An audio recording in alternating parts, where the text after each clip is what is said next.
Ave Maria, pessoal. Estamos aqui para gravar o segundo programa, Centro de São Paulo. Sr. Sepúlveda, Paulo Henrique, do PH Vox. E o tema é a continuidade do primeiro, santo, vida de santidade. Antes da gente entrar no tema especificamente, vamos começar com uma Ave Maria? Em nome do Pai, do Filho e do Espírito Santo. Amém. Em latim ou português? Latim. Latim?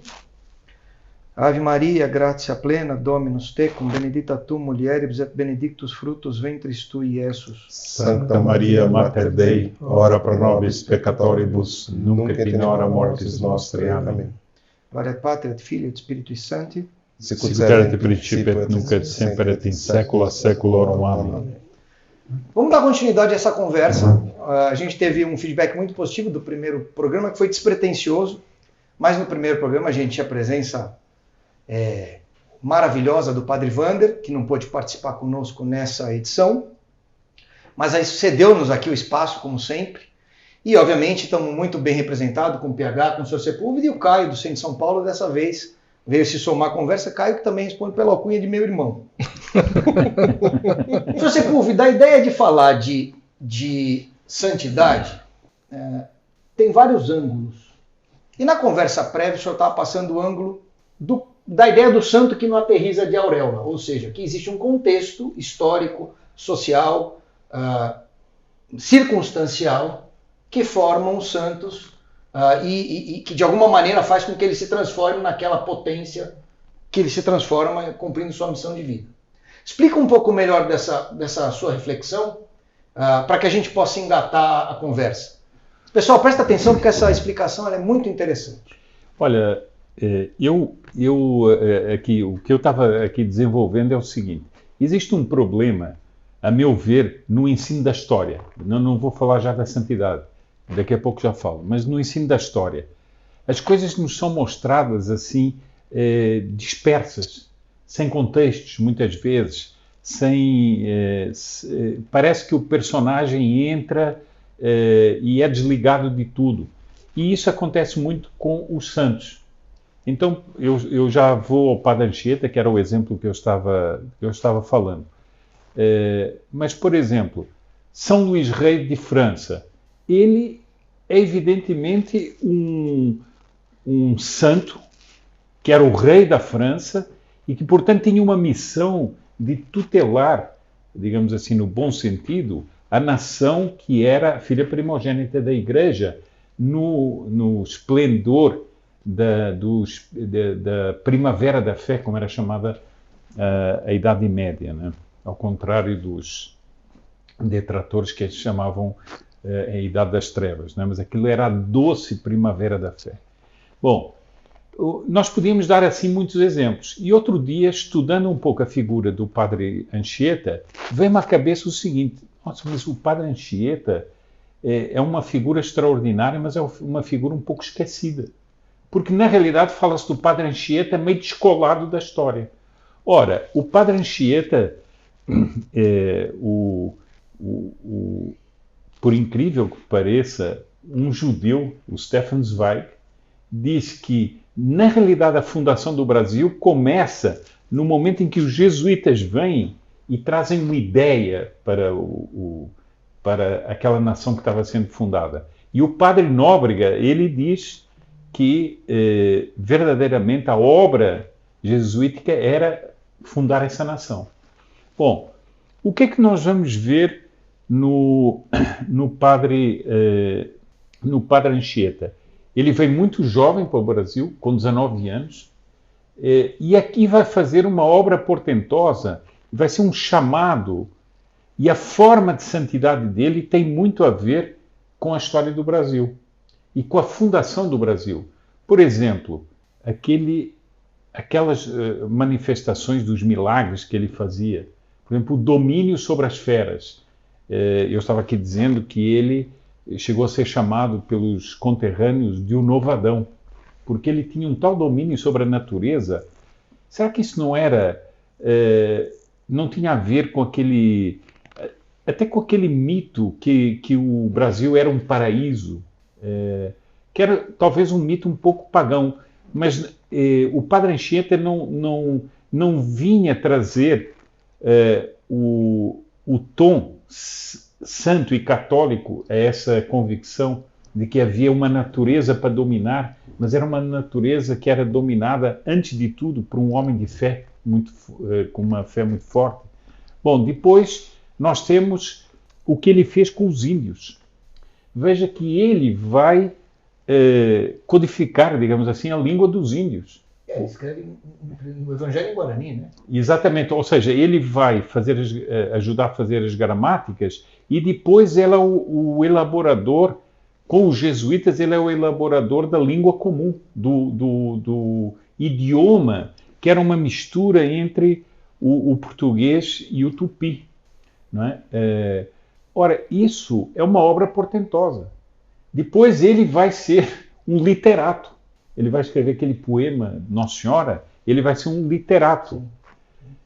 Depois ele vai tentar... Árbitro político entre as tribos, se oferece como entre refém. As tribos, né? Exatamente, ele se oferece como refém. E é muito interessante que ele levitava, né? Muitas vezes durante a celebração da missa. E quando o chefe dos tamoios vê o Padre Anchieta levitar, eles que tinham aquelas superstições todas, ficam assim um pouco impressionados e dizem o seguinte: é melhor não mexer com esse homem, é melhor não matá-lo, porque vai vir algum poder não assim extraordinário. Sobretudo, né, não comer. Os tamoios eram canibais. Bom, mas ele vai, o que é que ele vai também fazer? Ele vai tentar harmonizar sempre os portugueses com os índios.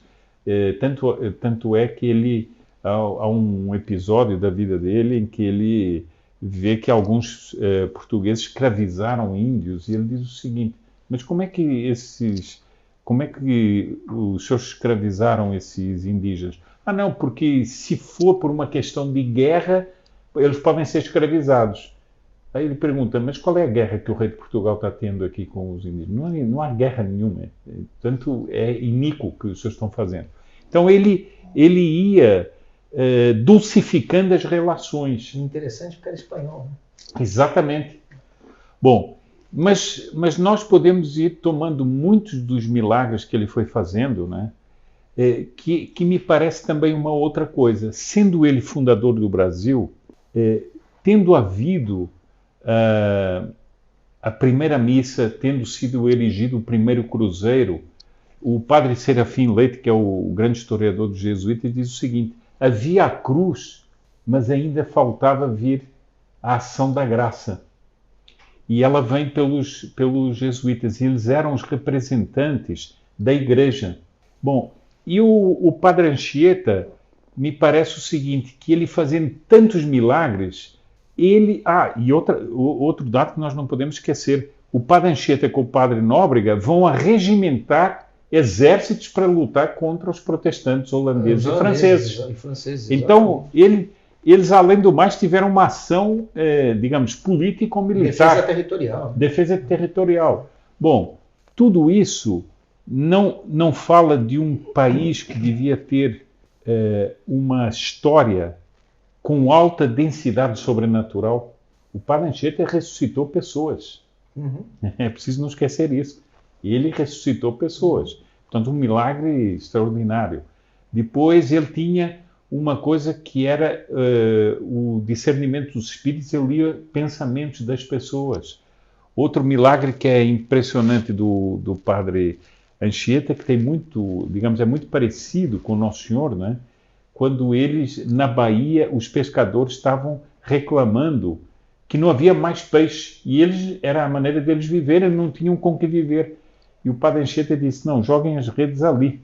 E eles jogaram e vieram quantidades enormes de peixe. Bom, por que a providência destinou que esse homem tão extraordinário, que era um santo extraordinário, que era o Padre Anchieta, o chamado dele fosse para vir para o Brasil e fosse aqui, digamos assim, a alma, junto com o Padre Nóbrega, fosse a alma dessa ação missionária dos jesuítas? Por que será que é gozado, né? Porque entre ele e Nóbrega e a evolução da história, você tem Dom Vital e depois você não tem referências mais de padres relevantes, de ações relevantes. O Brasil enfrentou vácuos, né? E depois, uma coisa muito interessante, é que ele também tinha poder sobre os ventos, sobre as tempestades, etc. Senhor Sepúlveda, enquanto o senhor estava colocando essas coisas espetaculares, eu comecei a pensar aqui, por favor, me corrija se eu estiver errado. O senhor colocou ali entre causa e efeito, né? Ele foi porque tinha que ser ele. A providência não dá ponto sem nó, né? Então existe uma causa, teve alguma razão para ele vir para cá. Acho que era mais ou menos essa a essência que o senhor estava colocando. Ninguém coloca isto. E aí logo me veio a seguinte questão. O brasileiro deveria seguir este DNA, porque ele tinha um DNA, vamos colocar dessa maneira ilustrativa, ele tinha um DNA que o Providência virou e falou o seguinte: é para cá que você tem que botar esse DNA, você tem que entrar com esse DNA ali. Nós seguimos isso? O brasileiro seguiu isto? Ou será que houve pegamos essa questão mística e viramos míticos? Eu posso colocar um outro elemento, senhor Sepúlveda, para o senhor responder? Porque assim, é interessante você estar falando, Caio, porque uma coisa que me incomoda muito quando a gente analisa a história do Brasil, principalmente depois do golpe da República, é que a história do Brasil ela foi devassada, ela foi destruída e ela é escondida do brasileiro. E o que a gente percebe? Que dentro disso, até dentro do que o Daniel falou, a gente percebe que é como se o Brasil tivesse um rompimento com a sua raiz histórica, que é a ação providencial da fundação de Portugal enquanto um reino católico. Dom Afonso Henriques. Está falando lá de Dom Afonso Henriques. Dom Afonso Henriques, de lá, desde a promessa dele e tal. E é tanto que eu tenho um texto escrito sobre isso, né? Essa missão providencial e como que o Brasil está ligado umbilicalmente a Portugal. E aí, juntando a isso, senhor Sepúlveda, isso que o Caio está falando, se também esse processo de, não sei se é uma materialização ou de um afastamento, tanto pelas mesmas ordens, né, que nós temos no mundo revolucionário, de Portugal e do Brasil, que não só afastaram o mundo político, terreno, dessas duas nações desse ideal, mas também como afastou as duas nações uma da outra, as separou. Isso é um ponto importante. O Brasil e Portugal são nações separadas. É um bom ponto esse. Pois é. E o mesmo acontece com os países colonizados pela Espanha e a Espanha. Bom, eu acho que essa pergunta, a pergunta do Caio e a sua, elas se reúnem um pouco. Eu, por acaso, estava lendo, foi por isso que me despertou essa ideia, que me despertou no espírito. Eu li 2 textos do Dr. Plínio, 2 artigos em épocas bem diferentes sobre o Padre Anchieta. E ele reclamava disso. Por que é que o brasileiro não tem o Padre Anchieta como modelo? Porque todas as coisas que ele fez, milagres, trabalhos, obra missionária, tudo isso tem a ver com os dias de hoje. Os dias de hoje, 2024. Gênese educacional. Não, tudo isso. Por que nós não temos o Padre Anchieta? Eu até dei um exemplo interessante. Se ele era um homem, só para dar um exemplo, se ele era um homem que dominava os ventos, as tempestades, por que no Rio Grande do Sul não se invocou o Padre Anchieta, por exemplo? É uma excelente questão. Por que não se invocou o Padre Anchieta? Ele é realmente fundador do Brasil, um patrono. Por que ele é o patrono da biodiversidade na Amazônia? E por que e depois uma coisa que eu não posso me esquecer, tendo aqui a imagem de Nossa Senhora, ainda seria mais grave, um homem devoto de Nossa Senhora de uma maneira assim extraordinária, tanto que o poema que ele escreve é o poema de Nossa Senhora. Que é um milagre, né? Ele depois se lembrar, escreveu Nas Areias do Mar, o que é altamente poético, não é? Escrever Nas Areias do Mar e depois se lembrar e passar aquilo para a escrita. Aliás, outra coisa, né? Ele jogou a rede, escreveu na areia. Exatamente. Tudo de Nossa Senhora. Bom, então, eu concordo consigo que foi afastado desse lado... digamos assim, por isso é que eu digo, o Padre Anchieta ele foi projetado assim como uma figura solta no espaço. Não, é o Padre Anchieta, é muito bom, fez um milagre, fez aquilo, mas não tomado como... bom, se nós temos, por exemplo, nós temos uma nação qualquer, toma uma nação qualquer, que tem tem um herói fundador. Por que não é o Padre Anchieta o nosso herói fundador? Perfeito. Bom, e isso que o Paulo disse me parece interessante, que é o rompimento do Brasil, e o rompimento também de Portugal, mas o rompimento do Brasil com a sua missão providencial, que está ali na Santa Missa, na cruz erigida, Terra de Santa Cruz. O que o senhor está dizendo é por que ele não é São Patrício para o Pronto, Brasil? Por que ele não é São Boaventura para o Brasil? Perfeito. Desculpa, São Bonifácio São para o Bonifácio, Brasil? exatamente, é isso mesmo. Perfeito. Ele empreendeu no brasileiro esse caráter místico e que depois o brasileiro converteu isso numa questão mítica. Olha, eu vou Porque dizer uma coisa. Eu já não saberia, eu não saberia responder a isso. Porque o brasileiro é muito mítico, né? O bandista, ocultista, ele tem muita ligação com o oculto que ele não sabe o que é. Eu posso dar uma opinião sobre isso? Dom Bertrand ele fala uma coisa que eu acho que a gente pode traduzir para a questão teológica. Porque o brasileiro ele tem uma vocação monárquica. É isso. E quando a gente olha, o brasileiro ele sempre evoca uma questão monárquica em tudo. E por mais que... Roberto Carlos, Pelé... Olha só, por exemplo, teve uma polêmica que eu estava vendo no Twitter. Assim, se tem uma coisa que todo mundo adora usar para denegrir, e aqui eu não estou fazendo juízo de valor, é a Casa Real Britânica. E principalmente os revolucionários. Mas a Kate Middleton, a esposa do Príncipe William, ela sumiu. Mas, assim, os portais de fofoca, o pessoal mais revolucionário possível, estava empreendendo uma cruzada com a preocupação com a princesa, e isso estava muito vivo no Brasil. Eu entrei em contato com um amigo nosso que mora no Reino Unido, ele falou, olha, aqui o pessoal comenta, mas não é igual tá no Brasil. Aí no Brasil a coisa tá de um jeito que criaram até a teoria da conspiração. Porque é justamente isso, o Brasil ligado muito às raízes, né? O jeito do brasileiro muito ligado por DNA, e é isso que eu estava colocando, e é o que você está falando. E eu acho que essa falta de uma ligação que a pessoa consiga ter, mas que está incutida na cultura de alguma forma, faz ele ir para esse caminho do Búzios, do sincretismo religioso. E quem sabe perfeito, conseguiu explicar o que eu estava tentando colocar. E quem sabe foi este corte com o Santo Anchieta que gerou esse desvio. Mas aí eu do brasileiro. É o seguinte, eu tenho feito o possível para revisionar a história revisionada. Em outras palavras, para encontrar as fontes originais. Porque, vamos ser honestos, né? Nós todos somos de uma geração onde a Revolução Francesa foi algo positivo, ensinado em todas as escolas, e Darwin é o pai da ciência, tá certo? Então nós somos constituídos com uma mentalidade essencialmente anticatólica, ainda que cristã, num país cristão. E a mesma coisa acontece no México, na Argentina, na Espanha, na Itália. Ou seja, a desconfiguração do catolicismo enquanto estrutura cultural do país, né? Cultura é fruto do culto, aquilo que se cultua, e que obviamente você maçonicamente vai constituindo culturas adjacentes que têm algum vínculo, para não parecer uma ruptura total, mas já não é mais a mesma coisa. É o distanciamento. Que é mais ou menos o efeito dentro da igreja do protestantismo. Né? Parece que tem Cristo, parece que tem, mas não é, né? Não tem nada a ver.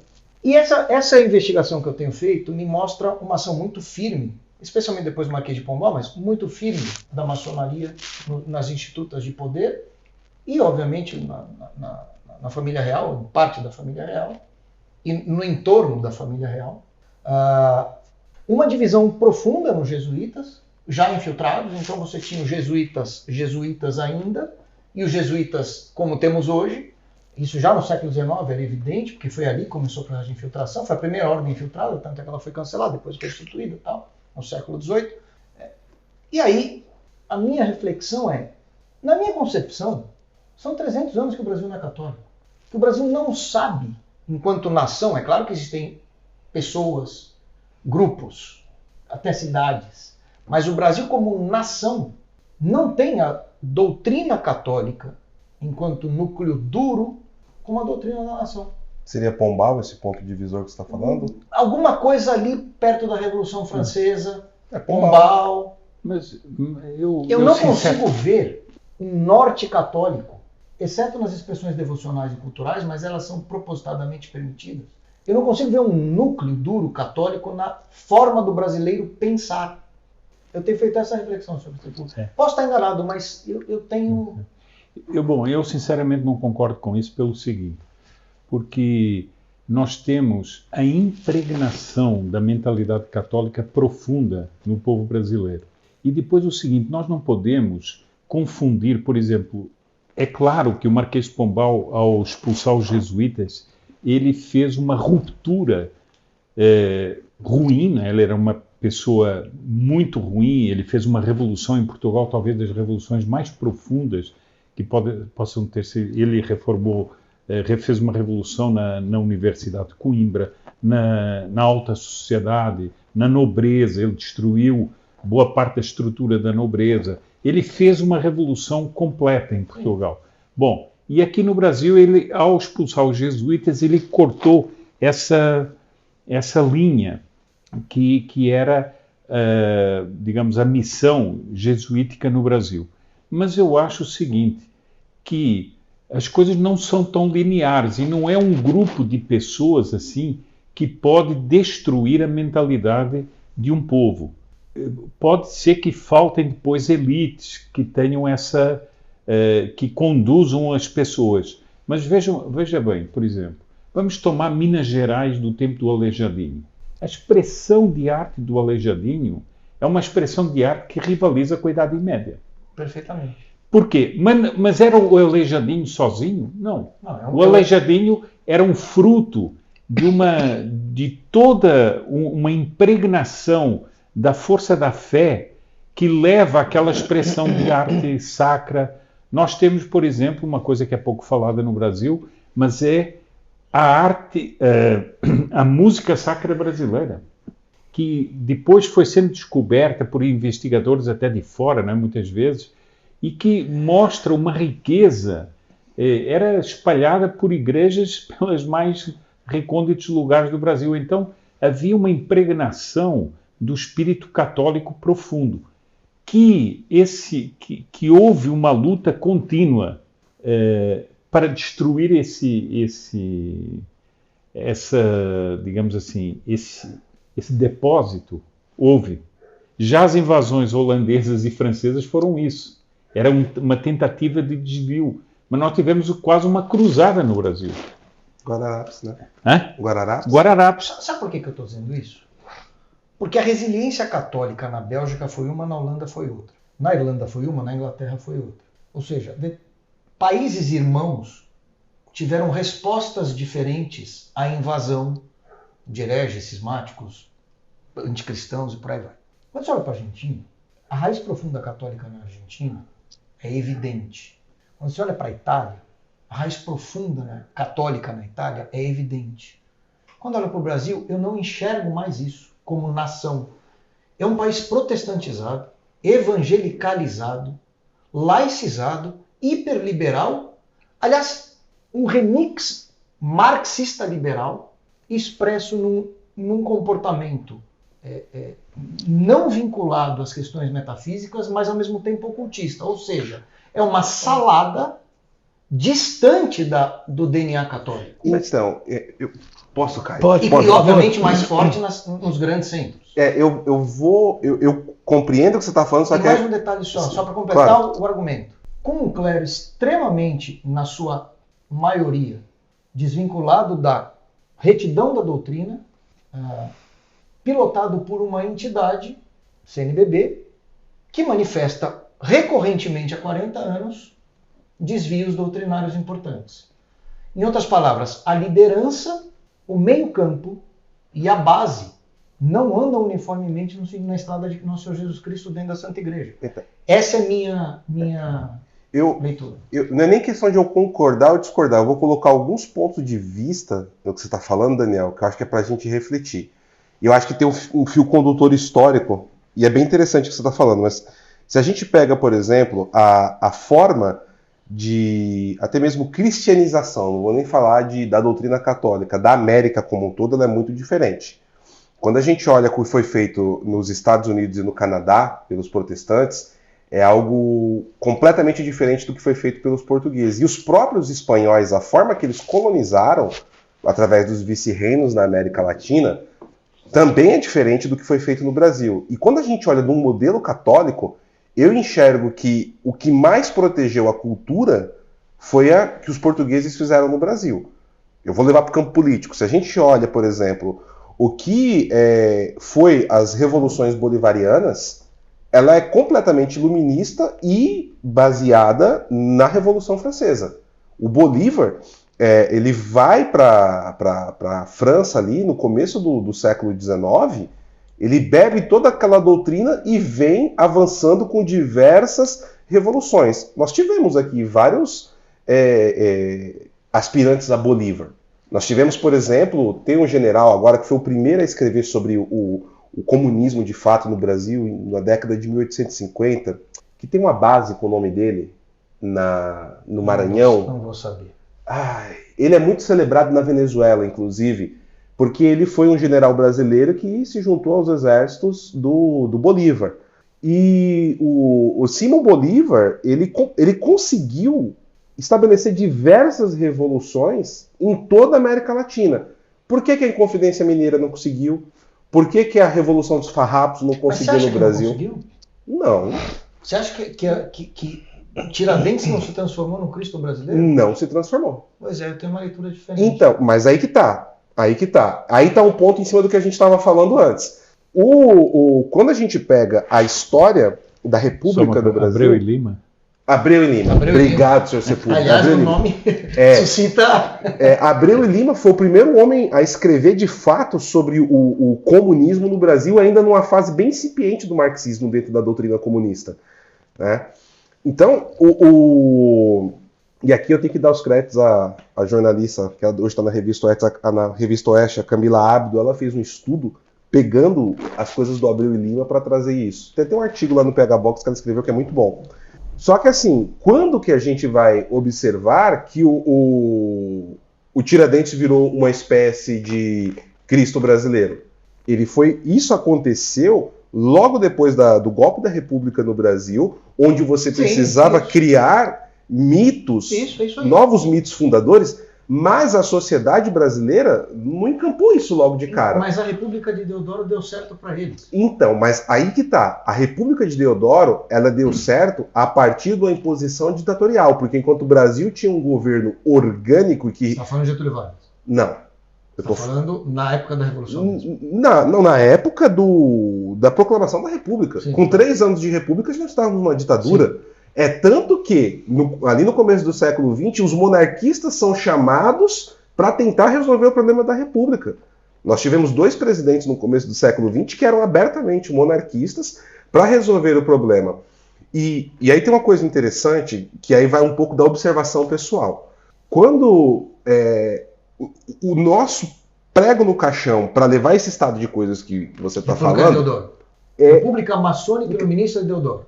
Mas ela se fundamenta e transforma o Brasil nisso que você está comentando no Estado Novo, do Getúlio Vargas. Por isso que eu imaginei que você está falando disso. Mas existe um processo da fundação da República Brasileira até o Estado Novo. Sim. E aonde que eu percebi isso? E foi por isso que eu estou falando, foi uma observação muito pessoal. Só o Estado Novo permitiria um Jânio Quadros, por exemplo. Exato. Por quê? Quando eu gosto muito de café e gosto muito de história. Então, um lugar que eu gosto muito no estado de São Paulo é o Museu do Café. E eu tive no Museu do Café 2 anos atrás e uma coisa me chamou muita atenção. Porque o Museu do Café ele foi construído, o prédio, na década de 20 do século passado, nos anos 1920. E uma coisa que me chamou a atenção é que em tudo que você tem de pinturas no Museu do Café, que são feitas na parede, que lá era o bolsão do café, era a bolsa de valores do café. Lá respeita-se a linearidade da história do Brasil. Então, ali tem as questões da igreja, tem os momentos históricos onde a Igreja Católica está inserida. Existe um respeito à história do Brasil que está expresso ali. E quando nós olhamos todos os elementos da história do Brasil pós-Getúlio Vargas, isso é abolido. E é uma forma que eu vejo, isso que eu estou falando é uma posição estritamente pessoal, assim, uma visão pessoal de leitura da história. O que o Vargas fez no Brasil foi algo muito parecido com a Revolução da Cristiada no México, com a diferença que não teve uma violência das armas como foi no México. Então, ela conseguiu passar, ele conseguiu ter uma habilidade que no México não aconteceu para não levar uma guerra civil. A guerra ainda civil que aconteceu, que foi com São Paulo, não foi uma guerra de divisão do Estado, foi uma guerra de tentar trazer o Brasil de volta para não perder essa linearidade. E o que a gente percebe? Que todo o material histórico que nós temos no Brasil, ele é amplamente deturpado e é sempre pós-Estado Novo. Eu estava conversando isso hoje com a senhora... É sempre barco de Holanda para cá. Eu estava conversando com a senhora hoje, que ela me presenteou com um livro do século XVI. Ela fez um trabalho de reforma no livro, e eu tenho alguns livros muito antigos. Eu estava explicando para ela hoje por que eu tenho esses livros. Tem um livro que o senhor Sepúlveda sabe que eu gosto muito, que ele inclusive conhece o autor, chama-se Revivendo o Brasil Império. E eu comecei a fazer um trabalho de pegar todas as referências daquele livro e começar a buscar os livros que ele trouxe ali. E é muito difícil, porque são muitos livros do começo do século XX, anos 1920, 1930. Eu tenho alguns dos anos 1940 que eu paguei uma fábula para ter esse material. Porque é uma visão amplamente diversa do que foi incutido no Brasil. E isso tem um impacto. Por exemplo, nós temos assim alguma coisa como o Gilberto Freire. O Rui Barbosa é muito celebrado. Mas o Rui Barbosa foi um homem que traiu os ideais do Brasil. Basta ele ministro da história. Exato. Então, o que acontece? Houve um processo de ruptura profundo no Estado Novo, através de uma imposição, que aí o Estado ele passou a paganizar a cultura brasileira. E aí eu concordo que a gente vai entrar nesse ponto. Por quê? Porque em nome de um politicamente correto, você rompe as histórias do Brasil. E foi um processo de 3 gerações. Porque uma geração começa a morrer, que viveu ali o final do Império do Brasil, vai se perdendo, e uma geração que estava começando a nascer, o Vargas ela vem, doutrina, e a gente vê que o Estado de São Paulo foi um Estado que conseguiu tentar combater isso de diversas formas, até dentro das ferramentas do Vargas, como o futebol, por exemplo. Só que a gente vai pegar aquela sessão do Vargas, depois que a gente tem a Revolução Constitucionalista de São Paulo, onde ele junta as crianças e queima as bandeiras dos estados numa pira.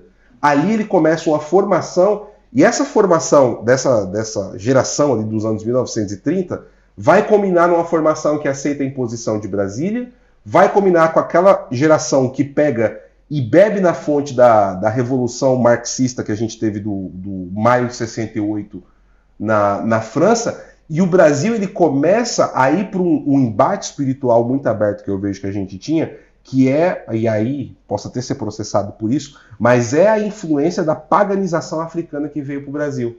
E isso começa a adentrar, e eu tenho um amigo, que o senhor Sepúlveda também é amigo, ele fala muito disso, que ele já morou um tempo no Oriente Médio, hoje ele mora na África do Sul, e ele fala, cada país tem o seu demônio, que está ali atiçando culturalmente. Isso é Antigo Testamento, isso é doutrina.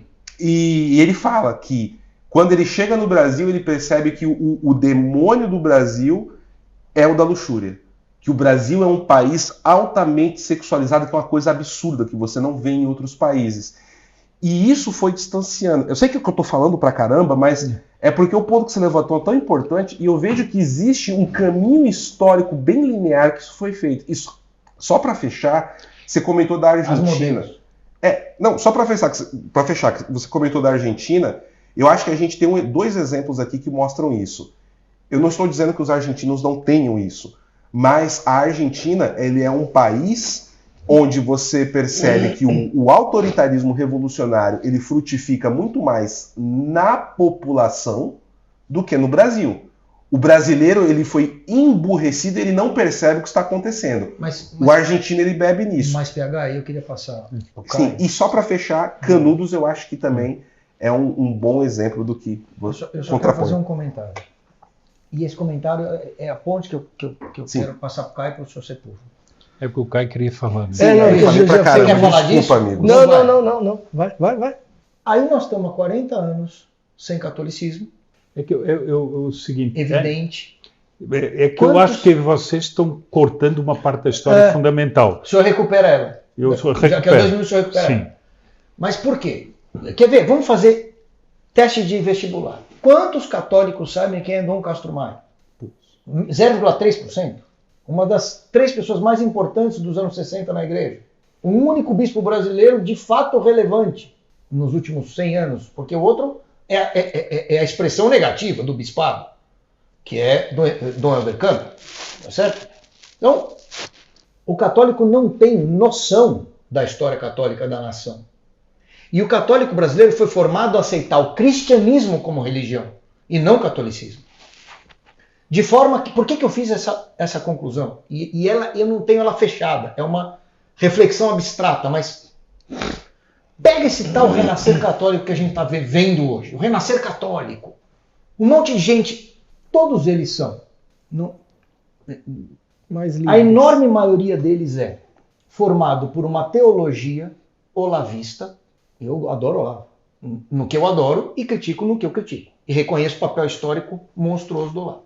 Mas o Olavo, como católico, como todos os pensadores que por alguma razão se convertem, tem uma dificuldade de se desvencilhar de filosofias e ideologias pregressas. E o Olavo tem uma fenomenologia, por exemplo, acima do normal, e etc. Então, quando você pega a expressão destes que falam sobre catolicismo hoje, grande parte deles é um direitista conservador liberal, se é que é possível essa combinação. Ela é essencialmente impossível, mas aqui no Brasil é possível, que por acaso é católica. É óbvio que existem exceções. Mas quer ver outra na linha Dom Castro Maia, e aí já passo a palavra, Caio, porque quero escutar o que você acha. Quantas pessoas, de fato, sabem que existe uma missa diferente agora, e que por acaso essa missa diferente ela só tem 2.000 anos de vida, ou foi organicamente evoluindo em 2.000 anos. E que essa missa que todo mundo vai, no fundo, é uma novidade. E de teologia bastante discutível. Posso só colocar o copo meio cheio em cima disso? É rápido. Eu sei que eu estou sendo bem copo vazio. É 20 segundos. Isso só aconteceu em relação à missa devido à importância e à confiança que o povo brasileiro, enquanto católico, sempre depositou no clero. Concordo. A ponto de aceitar a teologia da libertação como parte da doutrina. Caio, falei muita besteira? Não. Mas acho que se você dúvida, o que eu ia falar estava bem no começo daquilo. Então... A gente avançou bastante na conversa, mas o que eu queria só colocar naquele momento era o seguinte. Acho que não faz tanto mais sentido agora. Acho que faz. Mas assim, lá atrás, quando você tinha colocado, me veio a seguinte questão. Não sei se o povo católico da Argentina é mais católico do que o povo católico do Brasil. É uma boa pegação, então, mas eu acho que tem mais católicos isso é questão de volume. Isso é questão de volume. Isso é questão de volume. Isso é questão de volume. Então, era esse só o ponto que eu queria colocar para colocar as coisas dessa maneira. E a provocação, que é uma boa provocação para passar para o senhor. Se nós tivéssemos... O Brasil é um país monarquista. Se nós tivéssemos tido um papa brasileiro, quem é que teve papa? Os argentinos. No ato da eleição da escolha de Francisco, a enorme maioria dos católicos argentinos foi contra. Não celebrizei ter um papa. Ao contrário. Será que o Brasil, enquanto nação, não teria uma reação diferente? Eu acho que teria a reação de jogador de futebol. Me corrija, por favor. Não é isso. É que eu acho que aqui nós estamos pulando de épocas e não estamos fazendo uma análise histórica objetiva. Não estamos. Por quê? Nós temos que pegar, por exemplo, a época de Pio IX, São Pio X, que tiveram uma grande influência no Brasil. Feito. E inclusive houve dioceses que foram completamente remodeladas em função dos pontificados desses grandes papas. Mas também foi na época deles que houve a Revolução. Mas espera. Vamos com calma. O Brasil teve um movimento católico pujantíssimo no início do século XX. Sim, senhor.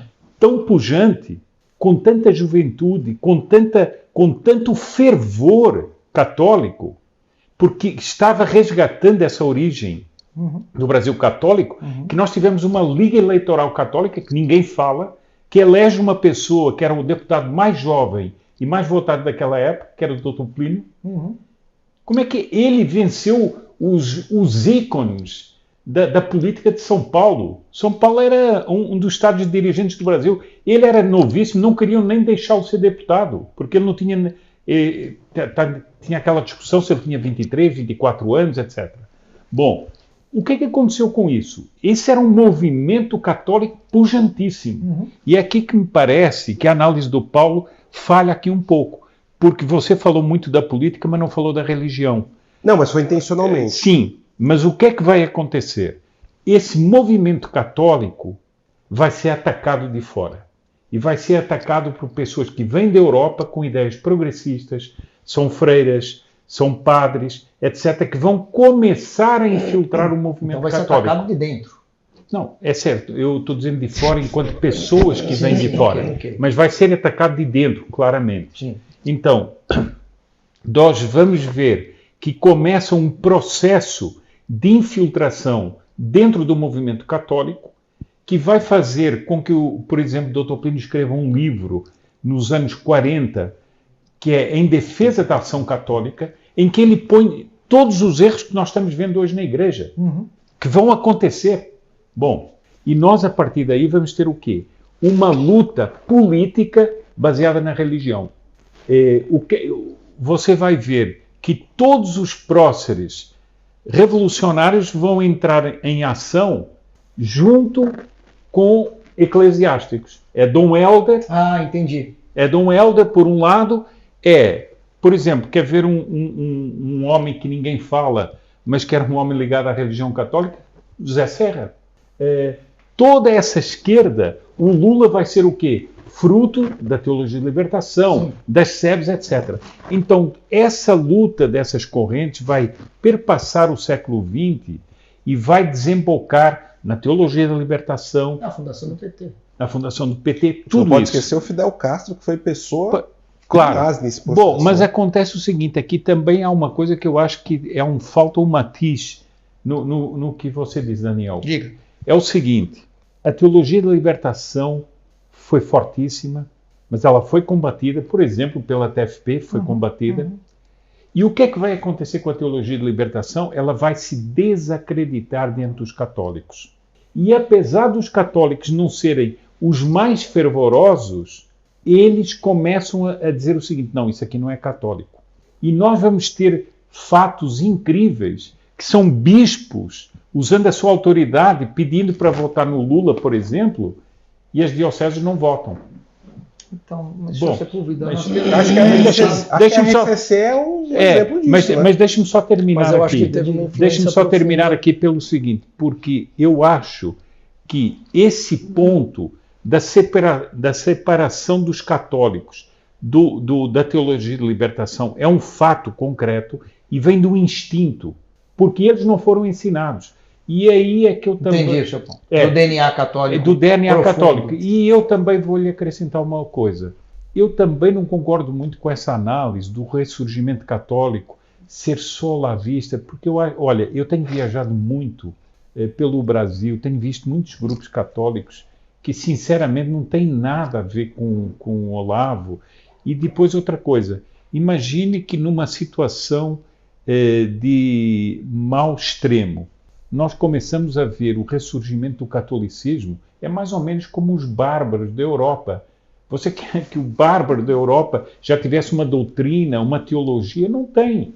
Mas ele está com a apetência da Igreja Católica. Ele quer rezar, ele quer se aperfeiçoar, ele não sabe muito bem por onde procurar. Mas nós não podemos ter uma posição por demais crítica disso. Não se, eu não estou sendo crítico, eu estou sendo analítico, porque deixa-me só, eu vou contar só um fato muito interessante.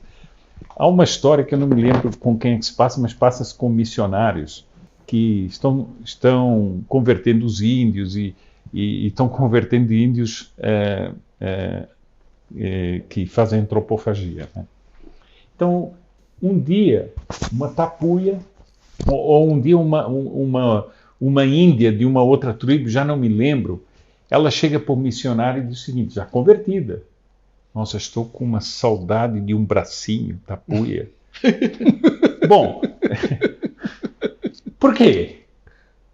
Você vai dizer, mas qual é a ideia que ela tem da teologia? Não, não é isso. Aquilo O aspecto cultural é mais forte. é um memória, aspecto cultural, é uma espécie de barbárie, etc. Será que ela não era convertida? Claro que era convertida, mas aquilo é um instinto. Então nós temos que ter uma visão um pouquinho... caridade. Uma caridade, entende? Mas eu queria trazer um elemento, que é o seguinte, eu não estou analisando... E uma coisa que eu queria dar-lhe razão. Diga.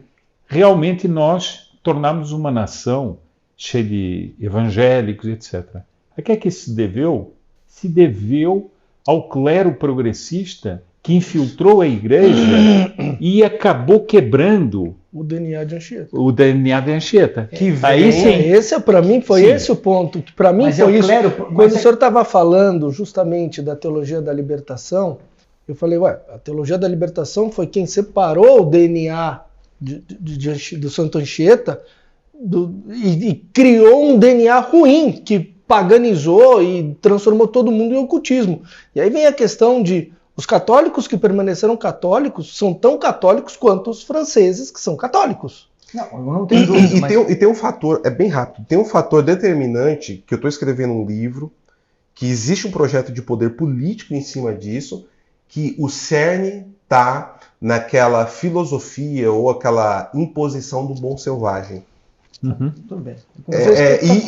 Isso é o cerne. A essência da Revolução Francesa. Mas a isso está sociedade no cerne. corrompe, não sei o Mas é muito interessante, desculpa Não, só, fala, Caio, fala. o ponto que o senhor trouxe como ponto de partida do DNA do Santo Anchieta. Santo Anchieta. Isso precisa se aprofundar nisso. E tem que se aprofundar, quer uma prova disso? Nós temos uma corrente neomissiológica que chama de crime tudo o que Anchieta fez. Nossa. O próprio Dr. Plínio tem um livro chamado Tribalismo Indígena, Ideal Comuno-Missionário para o Brasil do século XXI, em que ele mostra toda essa corrente, em que eles atacam todos, Nóbrega, Anchieta, etc., como malfeitores da Que era o humanidade. DNA católico. Como malfeitores da humanidade. Nós aprendemos, nós damos Dante, colégio italiano católico, Sim. anos 70, 80. Manuel da Nóbrega era um malvadão português, o José de Anchieta era uma coisa que pousou no Brasil e ninguém fala mal, mas também não está Ninguém colado fala na bem. história. E é isso, e a Revolução Francesa. Mas veja, o meu comentário e a minha reflexão vem no seguinte sentido, e aí eu vou trazer duas coisas. A primeira delas... Antes de você entrar, eu posso só fazer um comentário Fala. em cima do que você falou? Anos 70, você comentou isso, e aí, Sr. Sepúlveda, é a parte que eu intencionalmente trouxe a política. Quem foi o ministro da Educação no começo dos anos 60 no Brasil? Começo dos anos 60? Darcy Ribeiro. Inclusive Sim. inclusive o fundador, um dos fundadores da Universidade de Brasília. E ele é um dos principais proponentes ideológicos da Pátria Grande, que inclusive depois foi colocada na Constituição Brasileira, que tem esse princípio do bom selvagem e bebe nas fontes do que o bolivarianismo trouxe para a integração latino-americana, que passa pela teologia da libertação, a instrumentalização do Foro de São Paulo e a revolução que a gente vive hoje na Mas América vamos lá. Latina. E aí você trouxe uma excelente ponte porque eu queria dizer. Perfeito. Primeiro, eu não concordo que o mal da igreja é a teologia da libertação. Eu não concordo. Não, ele é um meio. Eu concordo que ele é uma expressão satânica dentro da igreja, mas é uma. É claro que sim. Concordo. Certo? Perfeito. É claro. Porque claro. quando a gente transforma a parte no Eu todo, não sei. a gente perde a referência. Não, eu concordo. Concordo Vou dizer por quê. plenamente. Vou dizer Concordo. por quê. O que é mais deletério ao meu filho de 6 anos ou à minha filha de 13 anos? O americanismo liberal, traduzido em liberalismo e progressismo católico. Francisco é uma expressão absurda e abjeta disso. Ou, quando eu digo Francisco, é toda a teologia que está nos últimos 40, 50 anos aí. Ou o marxismo materialista, traduzido em Deus é amor, mas o que importa é o serviço ao próximo. As duas coisas, para mim, se retroalimentam. E o Brasil, mais do que qualquer país, é uma fusão do hiperamericanismo cultural protestante evangélico e judeu com o marxismo comunista da teologia da libertação materialista anticatólico. E esta Eu tenho fusão... uma questão aqui. Deixa eu terminar a minha análise. Esta fusão gerou o católico brasileiro, o católico da praxis, Deus é amor, então não preciso adorar nosso Senhor Jesus Cristo, nem tanto faz do jeito que eu comungo, se cai a hóstia, se não cai a hóstia, se o padre é consagrado ou não faz a mínima diferença, o que importa é que eu estou ajudando o próximo. Porque o catolicismo brasileiro é um catolicismo de praxis, há 50, 60 anos. É o amor ao próximo material. Basta fazer o bem, basta ser bom. E aí, qual foi meu comentário, Sr. Sepúlveda? E com toda a caridade, porque obviamente eu vejo um renascer católico e sou possivelmente enfeitiçado por isso e fico muito feliz, mas existe uma coisa de janela de Overton nessa reconstituição católica. Os católicos que estão sendo reconstituídos como católicos, e que, como os bárbaros, boa analogia, eles estão interpretando. A janela de Overton do que é catolicismo para eles é Opus Dei para cá. Na grande maioria. É conservadorismo como aspecto cultural, aspecto comportamental e social, dentro de uma doutrina e de uma disciplina que já se permite, já é permissiva em relação ao liberalismo. Então o católico renasce católico, quer rezar, quer estar com a Santa Igreja, mas já tem um grau de permissividade, de aceitação da não doutrina, especialmente pós-Vaticano II, absolutamente dominante. Olha, sinceramente, eu tenho uma questão aqui. Falei muito complicada. Deixa eu só colocar aqui, eu por uma questão de respeito, eu prefiro que o senhor Sepúlveda inicie por uma questão de respeito. Não, eu vou só dizer o seguinte, eu gosto muito de observar, e eu tenho observado exatamente coisas diferentes. Pessoas que começam numa posição confusa e que depois vão rumando para uma clareza e para um aperfeiçoamento. E isso há muitos anos eu observo isso. Inclusive das primeiras reações aos governos do Lula, etc., grupos que eu participei e que cheguei a ir a congressos liberais, etc., eram as únicas coisas que havia. Sim. E observar as pessoas. Eu vi muitas daquelas pessoas irem passando gradativamente, à medida que havia um trabalho, inclusive, da graça para eles, e chegarem até à missa de sempre. Então é o seguinte, eu acho que e depois outra coisa, você fala de uma fusão. Eu não falaria de uma fusão, eu falaria de um processo. Há um processo que foi destruindo. Okay. Porque isso eu acho importante. Há um processo que foi destruindo. Mas o que eu vejo hoje em dia é que essas máquinas que foram fazendo esse processo, elas perderam força. Infelizmente, nós temos uma ausência total da hierarquia. Por exemplo, vimos isso no Rio Grande do Sul. Hierarquia religiosa. Por exemplo, nós vimos agora no Rio Grande do Sul, onde é que esteve em peso a hierarquia católica chamada procissões, a orações? Não esteve. Porque lá uma semana antes. Não teve, porque lá eles são muito grudados com o protestantismo. Eles rezam a mesma missa, vão juntos no mesmo lugar. Eu sei porque minha esposa é gaúcha. Claro. Uhum. Aqui só queria, Sim. Eu só queria colocar uma questão que eu passei a repensar a questão da teologia da libertação. E assim, eu realmente estou mudando um pouco. Ela não é uma heresia em si. O mal dela não é que ela é uma heresia em si. Ela não é uma heresia. Não, ela é um sistema herético. Não. É pior. Ela é um jeito diferente de pensar. É uma conformação diferente de conceber as coisas. Pela lente marxista. Sim. Não é pela lente marxista só. Ela recria uma forma diferente de pensar. E isso impregnou no brasileiro. E esta forma diferente deles pensarem, a teologia da libertação ensina a pessoa a pensar diferente. Ela não é uma heresia em si, então ela destruiu tudo isto. Por isso que hoje você tem como resultado deste jeito diferente de pensar, que você tem pessoas que acham que podem ser protestantes, umbandistas e católicos. E acho que isso não vai mudar no curto período de tempo. E acho, sinceramente, eu concordo com o seu Sepúlveda. E aqui a gente vai para a seguinte situação, que eu vou para Santo Agostinho. Aqueles que chegam de coração reto e vão buscar a verdade de coração reto, não chegam em outro lugar a não ser no verdadeiro catolicismo. O povo, que quando você vai lá para para a França, pelo amor de Deus. Oeste, São Luís, Maria de Montfort, Lavandê. Que eles catequizaram não foram acometidos pelo poder político, nem pelo poder revolucionário. Reagiram contra a Revolução Francesa. Catolicamente, porque eles tiveram uma liderança santa. Que nem era tão católico. E cortaram. Nem era tão católico. Quem? La Charrette. Sim, No mas começo ele... Não, era eu tô então falando, católico. eu tô falando do São Luís Maria Grande de Montfort. Perfeito. Ele ali, que eu acho que poderia ser para nós o Santo Anchieta. Agora, por exemplo, eu vou agora dizer uma coisa. Nós muitas vezes fazemos um cálculo naturalista sem contar com o sobrenatural. Perfeito. Esse movimento que houve no Brasil e há no Brasil de consagrações a Nossa Senhora, da consagração de São Luís Maria Grignon de Montfort, alguém pode dizer, mas fulano de tal faz porque não sei o quê, o outro faz por propaganda. Pode haver tudo isso. Mas há um movimento. Há um movimento. Ainda agora eu soube de grupos que aqui no interior de São Paulo mais pessoas se consagraram. As pessoas ficam estudando o tratado, fazendo não sei quantos. Isso, a mim, me parece uma graça. É óbvio.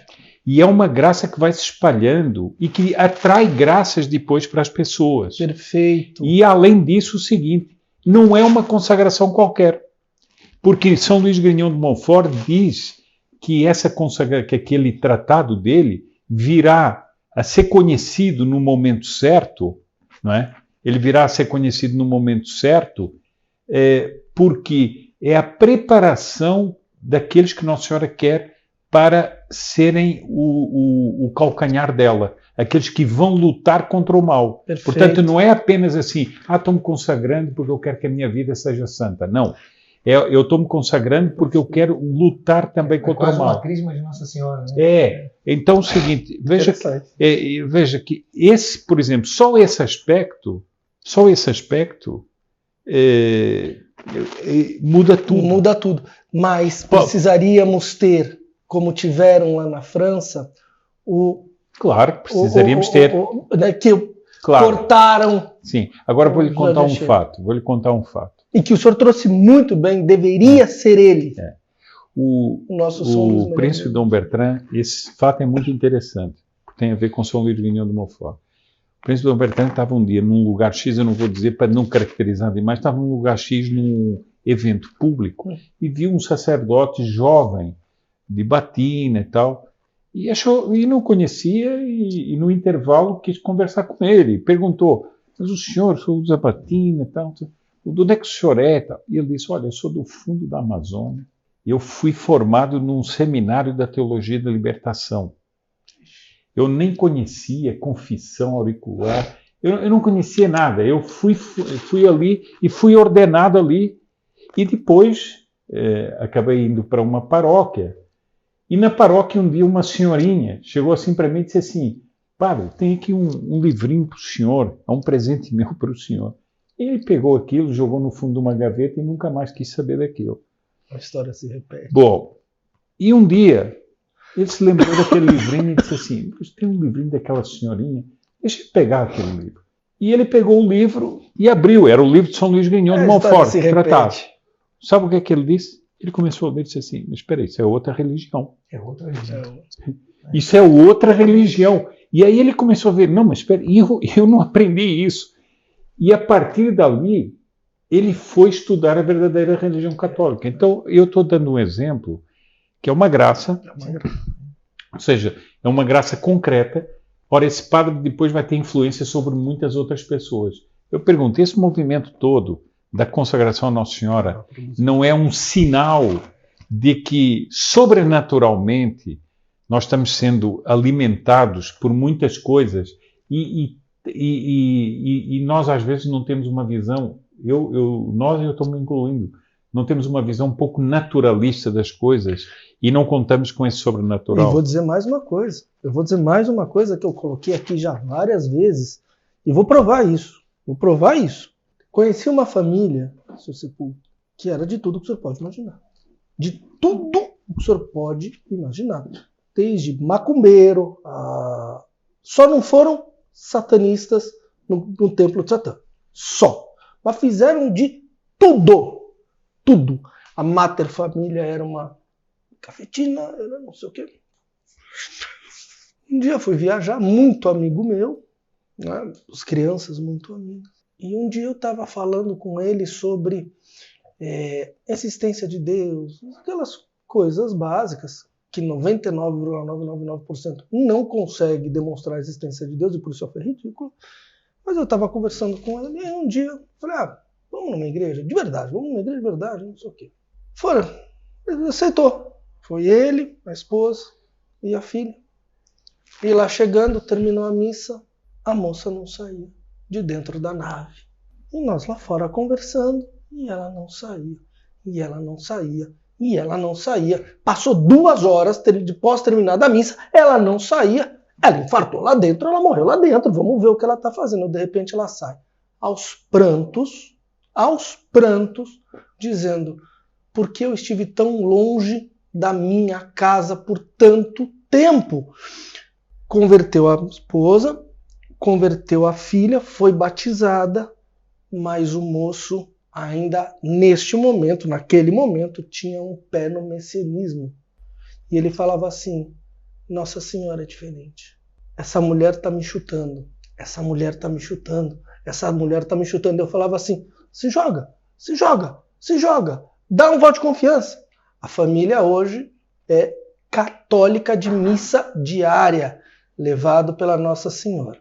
Não bastasse tudo isso, a família de minha esposa, que não era católica, converteu-se graças a Nossa Senhora. A cunhada de minha esposa um dia olhava para mim, começou, essa é comunista, mas falava: eu sou comunista e não fale mal do comunismo. Um dia ela virou-se para mim e disse: não sei por que eu estou precisando batizar meu filho. Eu falei: tem que fazer já. Ela entrou na missa, no dia do batismo do filho, falando todas as coisas sobrenaturais. Eu vivi, e eu falo para minha esposa. Eis que, de repente, ela olha para trás, toma um susto e fala: quem que é essa mulher? O padre virou-se para ela e falou: ela é Nossa Senhora. Converteu-se também. Deu uma roupa, mas converteu-se. Então a gente tem visto, e eles falam, todos, Nossa Senhora, Nossa Senhora, Nossa Senhora, Nossa Senhora. Ele convertido por Nossa Senhora do Isto e eu vi famílias que disseram sim, famílias que disseram não. Todas, Sr. Sepúlveda, todas, usando um termo, chutados. Assim, parecia que Nossa Senhora dava um tapa na cara dele, falou: volta para a terra, olha eu aqui. Todos se converteram. Então o que o senhor está falando não é uma história da carochinha. Eu vi. Posso testemunhar e posso trazer as pessoas. E vejo hoje pessoas se convertendo por um impulso que eles sofrem, que parte do nada pela Nossa Senhora. Presente. E acho que essa fala final do Caio nos leva a concluir essa... Nossas conversas são sempre assim, né, pessoal? A gente vai... A cada fala é uma árvore de decisão, né? Para que lado vai. Mas acho que cada um podia fazer uma fala final, lembrando que a tese central do programa era que o santo está vinculado a ser circunstância, e ao contrário do primeiro programa, a gente discutiu muito mais a circunstância do que a santidade. No primeiro programa a gente falou muito da santidade. Então, Sr. Sepúlveda, faça a sua fala final e depois pegar a cara e a gente... Eu queria só recordar o tema que nós começamos, e centrá-lo em Anchieta, para que nós possamos olhar para a figura de Anchieta como um fundador do Brasil e, enquanto isso, um modelo do Brasil. E nós, em vez de buscar exemplos aqui, lá e acolá, tentarmos aprofundar sobre a figura de Anchieta enquanto esse homem que teve dons sobrenaturais, teve virtude, etc., e teve uma grande devoção à Nossa Senhora, já que nós estávamos falando de Nossa Senhora, e que ele seja uma inspiração para nós, nestes dias que nós estamos vivendo, e para nós buscarmos isso que foi tão extraordinário, porque ele veio para uma terra de quê? De bárbaros. Sim. Ele veio para uma terra de bárbaros. E ele esperou e teve a certeza de que isso frutificaria não só na época dele, mas muito mais para frente. Então, é isso que eu queria retomar aqui, assim, do início da nossa vida. De maneira bem breve, eu acho que uma coisa também que permeia isso que o Sr. Sepúlveda está falando, que nós conversamos aqui, é que nós católicos não podemos continuar com esse medo de ser católicos. Isso é uma coisa que eu tenho visto muito. Não, mas eu não quero agredir. É como se ser católico agredisse as pessoas. Não, ser católico é a base fundamental do que é o Brasil.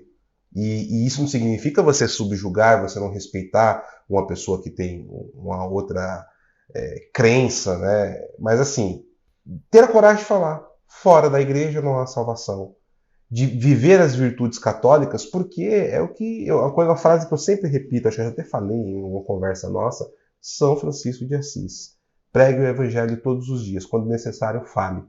Eu acho que falta muito isso hoje no católico que está se redescobrindo. Ele ainda tem medo, ele tem vergonha de ser católico, porque nós somos doutrinados a achar que a religião é a coqueluche, é um amuleto que você reza embaixo da cama, você não reza nem na sala de casa, porque senão você pode incomodar os outros membros da família.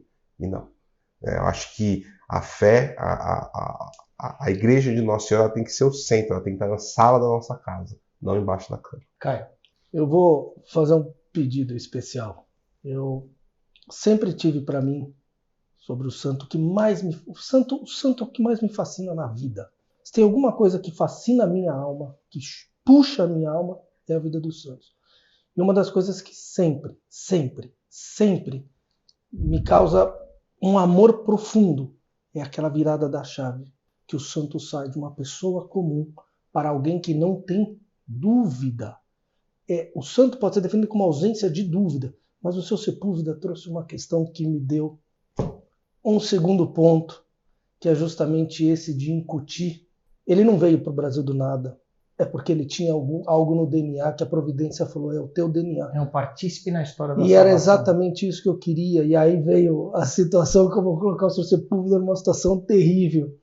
Mas eu acho que seria muito importante o senhor seguir nesse estudo e seguir, porque isso pode ser uma tese. Se eu seguir isso daí...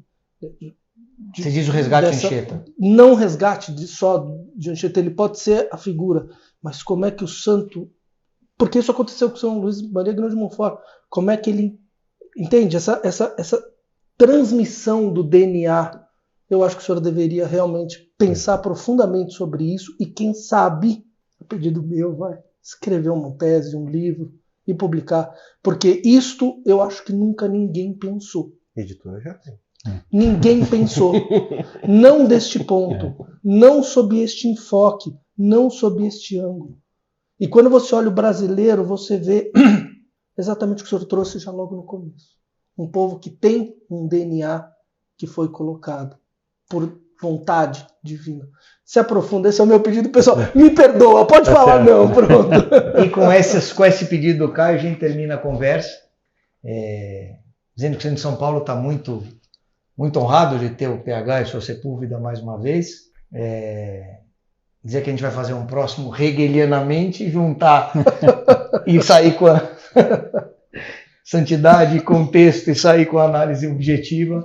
Mas é isso, a ideia é uma conversa. E acho que a gente podia terminar com uma Ave Maria, né? Honrando a nossa mãe. E, pessoal, sugestões, dúvidas, como é que é aquele negócio? Fala, você que manja. Fala no sininho, fala... Deixa o like, isso. Ative o sininho, comenta, porque isso ajuda na relevância do vídeo, e compartilha com seus amigos e com seus inimigos, porque quem sabe você não converte eles. Tá vendo? Contratar um cara especialista. E é isso, pessoal. Obrigado mais uma vez e Ave Maria. Que Nossa Senhora seja a nossa protetora, que nós embaixo do manto azul dela demos os passos de maneira segura e com a proteção de São Miguel Arcanjo.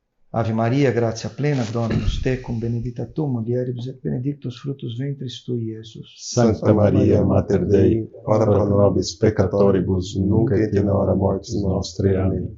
Pessoal, até a próxima, obrigado. Salve PH, Sepúlveda, Caio. Obrigado. Até a próxima. Viva Cristo Rei. Viva Cristo Rei, viva Cristo Rei.